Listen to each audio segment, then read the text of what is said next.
नमस्कार दोस्तों, फिर से मेरे चैनल में आप सभी का बहुत बहुत स्वागत है। आज मैं 3 बातें लेकर आई हूँ जो बहुत ही नवरात्रि में बहुत ही महत्वपूर्ण है, बहुत ही इम्पोर्टेंट है। तो ये वीडियो छोड़कर बिल्कुल मत जाइएगा। तो दोस्तों चलिए वीडियो को शुरू करते हैं फटाफट और देखते हैं कि आज की 3 बातें खास तौर क्या है।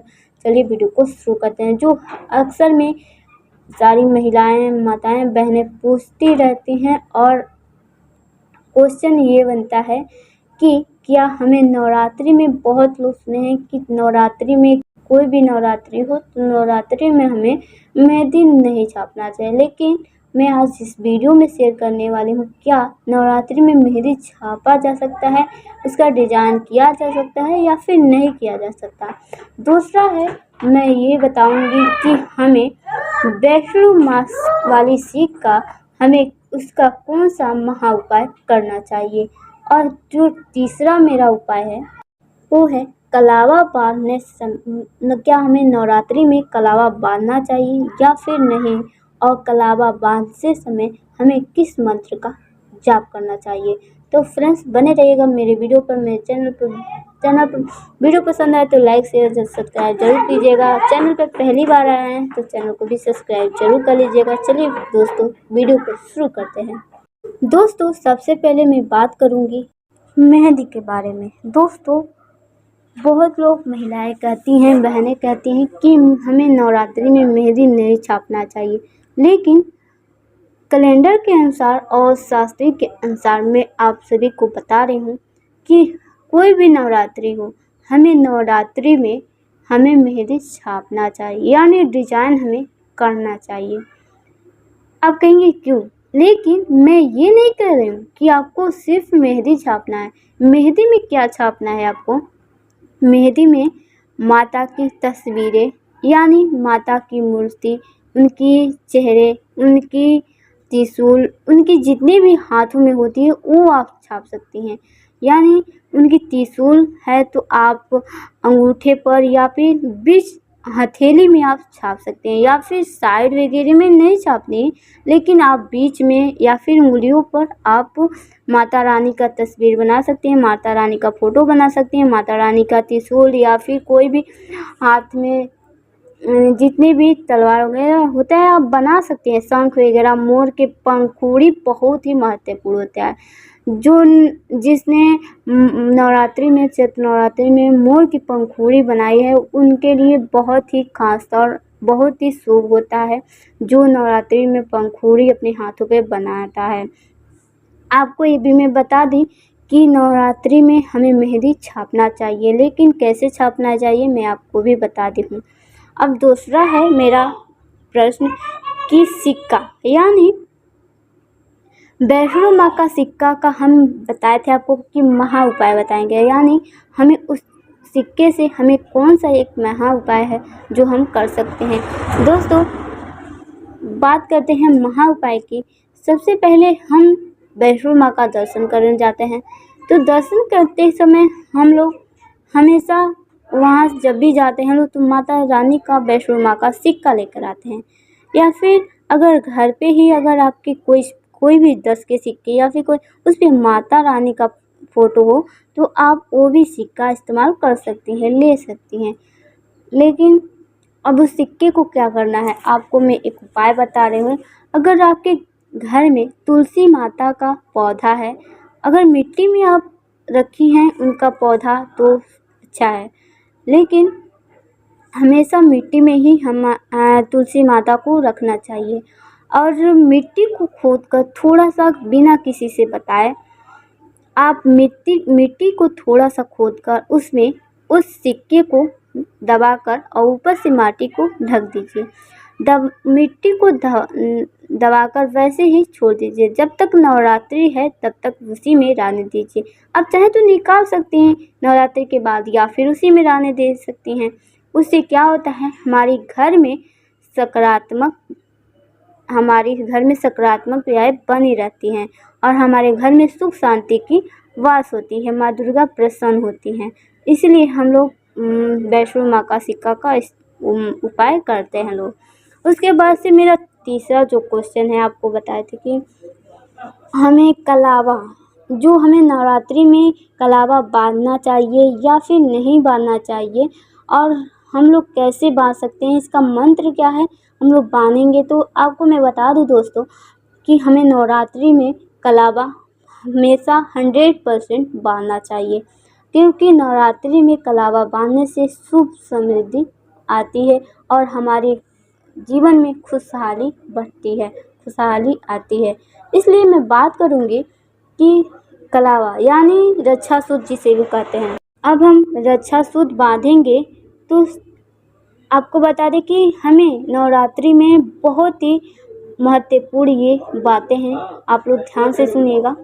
नवरात्रि में कलावा बांधने से माँ दुर्गा हमेशा प्रसन्न होती हैं, हमारी हर एक मुसीबत का सामना करते हैं और हमें हिम्मत देती हैं आगे बढ़ने के लिए, और माँ दुर्गा का हमेशा हम लोग के साथ होता है। इसलिए हमें नवरात्रि में हर मुसीबत से दुर्गा माँ बचाती हैं, इसलिए हमें नवरात्रि में कलावा बांधना चाहिए।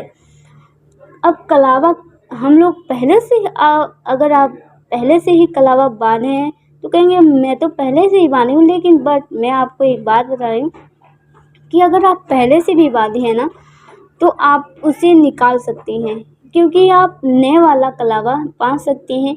अगर उसे निकाल कर और कोई मंदिर वगैरह पर आप साफ़ सुथरे स्थान पर आप रख सकते हैं, या फिर गंगा जल के आप लोग कहीं नदी वगैरह में आप इसे पुराने वाले कलावे को डाल सकते हैं, या फिर कहीं साफ़ सुथरे स्थान पर रख सकती हैं इस कलावे को। उसके बाद से आपको नए कलावे बांध लेने चाहिए। अब नए कलावे कैसे बांधेंगे आपको मैं एक वीडियो डाली भी हूँ। नए कलावे बांधने से पहले हमेशा हमें मुट्ठी को हमेशा बंद रखना चाहिए और एक हाथ को हमें सर पर रखना चाहिए। उसके बाद से 3 बार या 5 बार मंत्र बोलते समय हमें कलावे को बांध लेना चाहिए। अब वो मंत्र क्या है मैं आपको चलिए आप मंत्र को सुना देती हूँ। मंत्र है कुछ इस प्रकार, एन भद्रो बलिराजा दानवेंद्रो महाबलम तेन तवामी भी बाधनामी रक्षे माँ चलमा चला। इस मंत्र का आपको जाप करते हुए आपको कलावा बांधना है। दोस्तों मेरा अगला सवाल है, अब चलिए देखते हैं कि क्या नवरात्रि में झाड़ू खरीदना शुभ माना जाता है या फिर अशुभ माना जाता है, या फिर झाड़ू खरीदा जाता है या फिर नहीं खरीदा जाता है। दोस्तों मैं आपको बता दूं, चलिए देखते हैं कि क्या नवरात्रि में झाड़ू खरीदना चाहिए या नहीं। आपको बता दें दोस्तों कि नवरात्रि के दौरान हमें कभी भी नए चीज़ों का प्रयोग नहीं करना चाहिए, पहली बात, क्योंकि कपड़ा से रिलेटिव अगर कोई भी सामान है नया अगर खरीदना चाहें तो आप नवरात्रि के बाद खरीद सकते हैं, बट नवरात्रि में कोई भी नया चीज़ का इस्तेमाल नहीं करना चाहिए। नवरात्रि के दौरान कुछ लोग मानते हैं कि झाड़ू खरीदना शुभ नहीं होता है, क्योंकि झाड़ू को माँ लक्ष्मी का प्रतीक माना जाता है और नवरात्रि के दौरान नई चीज़ें खरीदने से बचना चाहिए। कोई भी ऐसी चीज़ें हैं जो नया आप खरीदना चाहते हैं उसे इग्नोर कर दीजिए, क्योंकि नवरात्रि के दौरान नए चीज़ों का प्रयोग घर में नहीं किया जाता है। यहाँ कुछ मैं बातें बताऊंगी जो आपको इस बात को ध्यान में रखना चाहिए। अब लोग कहते हैं कि कौन सा ऐसी दिन है जो शुभ माना जाता है जिस दिन हम लोग झाड़ू खरीद सकते हैं। कुछ लोग मानते हैं कि शनिवार, बुधवार और सोमवार को नई झाड़ू खरीदना शुभ होता है, लेकिन अब अशुभ कौन सा दिन होता है। कुछ लोग मानते हैं कि मंगलवार और रविवार को झाड़ू खरीदना अशुभ माना जाता है, तो ये सच सही है। मंगलवार और रविवार को झाड़ू कभी भी हमें भूलकर भी नहीं खरीदना चाहिए। वास्तुशास्त्र के अनुसार नवरात्रि के दौरान पुरानी झाड़ू नहीं बदलनी चाहिए, बल्कि नवरात्रि के बाद आप बदल सकते हैं। झाड़ू को माँ लक्ष्मी का प्रतीक माना जाता है और यह घर की सफाई और सकारात्मक ऊर्जा के लिए महत्वपूर्ण होता है।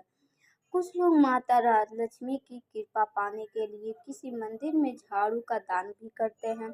नवरात्रि के दौरान झाड़ू खरीदना या नहीं यह आपकी व्यक्तिगत मान्यताओं और विश्वासों पर निर्भर करता है। यदि आप झाड़ू खरीदना चाहते हैं तो आप शनिवार, बुधवार या सोमवार को खरीद सकते हैं, लेकिन आप शनिवार को नहीं, बुधवार सोमवार को आप झाड़ू खरीद सकते हैं। लेकिन यदि आप अशुभ दिनों से बचना चाहते हैं तो आप मंगलवार और रविवार को झाड़ू और शनिवार को झाड़ू भूल कर भी नहीं खरीदना चाहिए। तो दोस्तों, आज की थी हमारी यही वीडियो पसंद आया तो लाइक शेयर सब्सक्राइब जरूर कीजिएगा। अगर चैनल पे पहली बार आए तो चैनल को भी सब्सक्राइब जरूर कर लीजिएगा। फ्रेंड दोस्तों के साथ मेरा वीडियो शेयर करना बिल्कुल ना भूलिएगा। और दोस्तों, जाते जाते एक मैं बात आपको ज़रूर बोलूँगी कि नवरात्रि में हमें कोई काम जानकर भी अनजान नहीं करना चाहिए, क्योंकि हमें हमारे ऊपर ही हमें प्रभाव डालता है। इसलिए हमें कोई सी भी काम को अपने ध्यान में, अपने दिमाग में रखना चाहिए। यही मैं आपको बात बता रही थी दोस्तों। तो मिलते हैं एक नए वीडियो में, नए टॉपिक में। तब तक के लिए खुश रहिए, स्वस्थ रहिए। जय माता।